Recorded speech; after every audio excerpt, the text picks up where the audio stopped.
সন্ধ্যার পর আতঙ্ক সৃষ্টির লক্ষ্যে ফিল্মি স্টাইলে গ্রাম্য বাজারে ঘটানো হয় বোমার বিস্ফোরণ। জোর করে নিয়ে যাওয়া হয় খোয়ারের গরু। চাঁদা না দেওয়ায় বন্ধ করে দেওয়া হয় ব্যবসা প্রতিষ্ঠান। অনেকের বাড়িতে চালানো হয় হামলা। লুট করে নিয়ে যাওয়া হয় বাড়ির জিনিসপত্র। এসব বিষয়ে মামলা করে এলাকা ছেড়ে পালিয়ে বেড়াতে হচ্ছে অনেককে। সন্ত্রাসীদের আতঙ্কে এভাবেই দিন কাটছে গ্রামবাসীর। তেমনই এক ভুক্তভোগী ফরহাদ উদ্দিন সাংবাদিকদের দেখে নিজের কষ্টের কথা বলতে গিয়ে কান্নায় ভেঙে পড়েন। কাঁদতে কাঁদতে ছেলের শরীরের বিভিন্ন অংশে আঘাতের চিহ্ন দেখান। জানান ১ মাস ধরে সন্ত্রাসীদের ভয়ে বাড়ি যেতে পারছে না। চাঁদা না দেয়ায় সম্প্রতি তার ব্যবসা প্রতিষ্ঠানে হামলা হয়। ছেলেকে পিটিয়ে মাথা ফাটিয়ে দেয়। স্যান্ডেলিনা সো, রূপচর্চায় আভিজাত্য।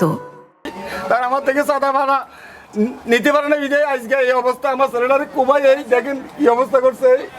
আমি ঢাকা মেডিকেল আমরা দেখে গেছে, আমার সব সদর হাসপাতাল ঢাকা মেডিকেল সব আমার ইয়ে আছে আমার কাছে। আমি সবার কাছে করছি, আমি মামলা করছি বিজয়। এবার আমার হুমকিতে আমার বাজারে গোল দিচ্ছে বুমিন বাজার দিনের 12টা বাজে আমরা দেখেছি আমার মারা যাচ্ছে। আমি মামলা উঠে দিব, মামলা তোরাই সবাই দিছি কে তোর মামলা দিবে তোরাই সবাইকে দিতে। আমি বললাম আমার ছেলে কোপাইছ দাঁড়া, আমি বিচারটা পাবার দরকার না। প্রতিনিয়ত এভাবেই দিন কাটাচ্ছেন নোয়াখালীর হাতিয়া উপজেলার চানন্দি ও হরণী ইউনিয়নের বাসিন্দারা। জানা যায় উপজেলার 11টি ইউনিয়নের মধ্যে মূল ভূখণ্ড থেকে বিচ্ছিন্ন এই 2 ইউনিয়ন। আইন শৃঙ্খলা নিয়ন্ত্রণে সেখানে 2টি পুলিশ ফাঁড়ি থাকলেও 5 আগস্টের পর তা অনেকটাই নিষ্ক্রিয়।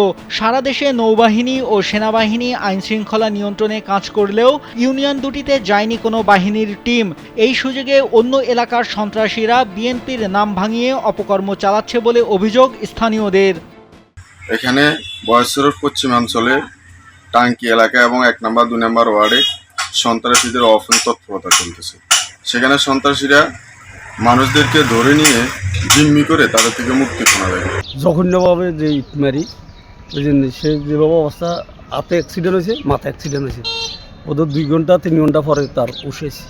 6 তারিখ 11টা থেকে 11:30 বাজে সকাল আমার বাড়িতে 2 হইতে 2.5 সন্ত্রাসী হামলা দেয়, আমার বাড়িতে লুট করায়। এবং এদের লুট টোরাজে আমার ওয়াইফকে আমার ছেলেকে মারি এবং আহত করে। আমার বাড়িঘর লুট করে। সম্প্রতি এসব সন্ত্রাসী কর্মকাণ্ডের বিরুদ্ধে গণজমায়েত করেছে বাংলাদেশ ইসলামী আন্দোলন। এ ব্যাপারে উপজেলা বিএনপির যুগ্ম সাধারণ সম্পাদক জানান, কেউ যেন দলের নাম ভাঙিয়ে বিশৃঙ্খলা করতে না পারে সে বিষয়ে তারা সতর্ক আছে। এ ব্যাপারে আমাদের দল বাংলাদেশ জাতীয়তাবাদী দল এবং আমাদের দলের ভারপ্রাপ্ত চেয়ারম্যান জনক তারেক রহমানের নির্দেশনায় যে আমরা সকল অন্যায় অনৈতিক এবং অসুন্দর কর্মকাণ্ড থেকে সবাইকে বিরত রাখার জন্য আমরা যথাযথ চেষ্টা করে যাচ্ছি এবং প্রশাসনের নজরদারি ব্যাপারে আমরা এ ব্যাপারে সুপারিশ করেছি। আশা করি সামনের দিনগুলোতে অত এলাকার একটা সুন্দর পরিবেশ এবং সকল অনিয়ম-অনীতি দূর হবে বলে আমি বিশ্বাস করি। হাতিয়া থানার ভারপ্রাপ্ত কর্মকর্তা মনিরুজ্জামান জানান, হরণী ও চানন্দি ইউনিয়ন দুটি নদীর ওপারে হওয়ায় মূল ভূখণ্ড থেকে এগুলো নিয়ন্ত্রণ করা কঠিন। এই সুযোগে অন্য উপজেলার লোক এসে অপরাধমূলক কাজ করছে। বিষয়টি গুরুত্ব সহকারে দেখা হচ্ছে।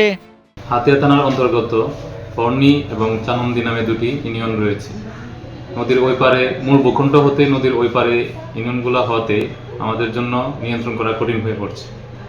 আমাদের জনবল এবং যানবাহনের সংকট রয়েছে, তো আমরা গুরুত্ব সহকারে দেখছি।